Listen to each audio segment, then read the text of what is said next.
Hello, and welcome to the Bourgeois Gentleman's Reading Room. As always, I'm Ray, and as always, behind the camera is... Actually, there's nobody there because everybody's favorite ninja marsupial is apparently working and has left me all by my lonesome to do this. So, if there's any discrepancies or anything, blame her. Cheers. So today we are going to talk about a bunch of stuff, some movies, some comics, some comic movies, the cool swag I got showing on this easel over there. But first, I'm going to take a sip of this Maker's Mark, grab my little piece of paper for my notes, and, we're going to go from there. So, really quick, just to start off, we are going to talk about DC. And about 2 weeks ago, right after Comic-Con, which was awesome, by the way, if you haven't had a chance to attend NYCC, please do. Although, in the words of Funkmaster Flex, it's hard to get a ticket. So, back to DC, and right after Comic-Con, they announced their movie slate for from now till 2020, which is awesome because that's only 5 years. But in that span of time, they're going to drop 10 movies, which is interesting only in that they're not really starting any movies or releasing any movies until 2016. I don't know if you realize, but that's like 10 movies in less than 4 years. That's a lot of movies.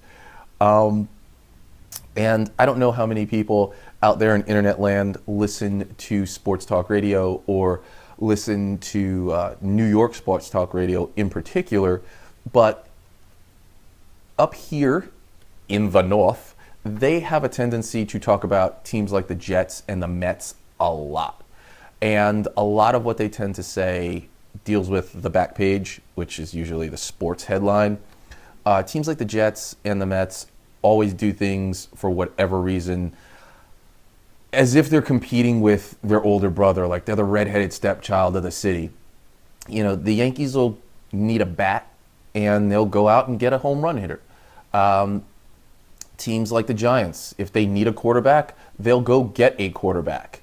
Don't mind my deranged cat who just walked through the scene. It's exciting. She wants to be a star. But back to my point, these teams, they just do things because, hey, that's what we need. We're going to do that. If it happens to be a star, great. If it doesn't, it doesn't. They seem to understand that you'll get the back page simply by winning. Winning makes people look at you. Teams like the Jets and the Mets, they tend to do things because they need the attention. They'll sign a Tim Tebow and deal with the headaches that come with it, regardless of whether it destroys their team or makes their team better. They're really just looking for headlines. And that's sort of the feeling I get when I look at what DC's doing. So we're going to start in 2016. 2016, they're dropping Batman versus Superman. Awesome.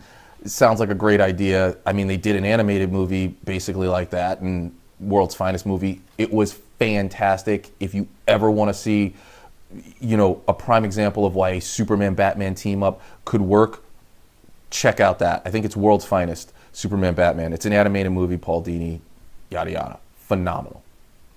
And after that, really quick before I get off of that, in that epic piece of movie making, they are dropping like 19 characters.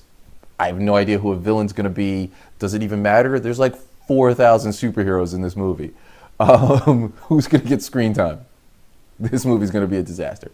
But in 2017, they're going to release Wonder Woman, and yay, finally there's a woman superhero on screen, and she happens to be an awesome superhero. Then there's Justice League Part 1, which will probably include the world blowing up, lots of stuff getting destroyed and broken. It'll be loud and obnoxious. Don't worry, you can miss it.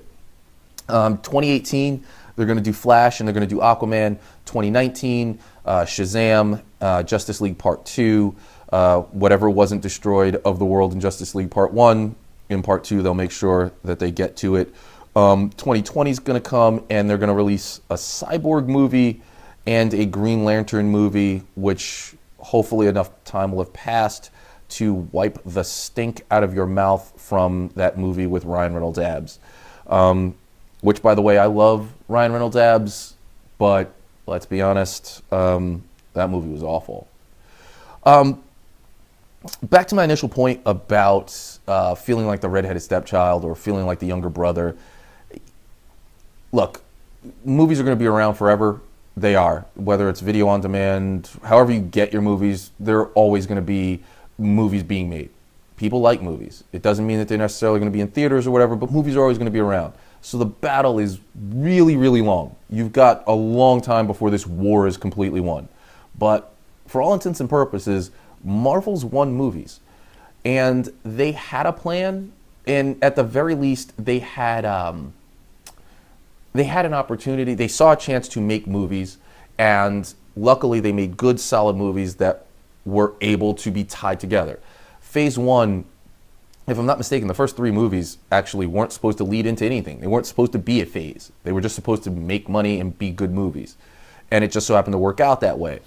Now they have phases, and it's great and fantastic. And again, they've won movies. Awesome.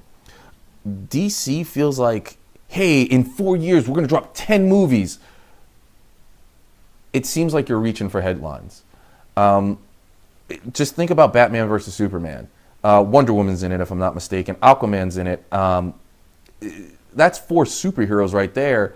And in the context of that movie universe, they haven't explained Wonder Woman at all. Maybe you don't need to explain Batman because pretty much everybody knows his history. You've already explained Superman since this is supposed to be a Superman franchise movie. But you're trying to lay the groundwork for Justice League. That's a lot of stuff to do in a 2-hour movie. It seems like you're building yourself up for an epic failure. Epic failure. And if this doesn't work, why did you give me all of this? You know, why give me all these movies that are just... That means you've left such a bad taste that each movie is going to progressively do worse and worse. You know, the other thing that seems sort of little brotherish is, well, Marvel makes jokes in their movies, so we're going to have no joke policy. Marvel doesn't have jokes in their movies. They do, but truthfully what they do is they just make good movies. Iron Man was a really good movie.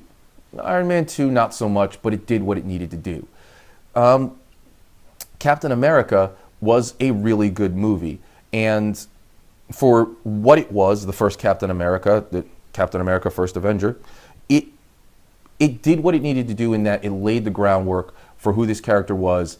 And if you look at Winter Soldier, the second Captain America, that movie was amazing. And it had nothing to do with Thor or Iron Man or even really the Avengers. Sure, they mention certain things and they touch on certain things, but this movie was basically a governmental spy movie, which is what it should have been. Thor is essentially a fantasy movie, which is great. That's what it should be. He should fight orcs and frost giants and Loki and, you know, whatever else tickles his fancy in the 9 realms. That's fantastic. Who doesn't love dark elves? I don't, but, you know, maybe you do. We all need hobbies, you know? We all need hobbies.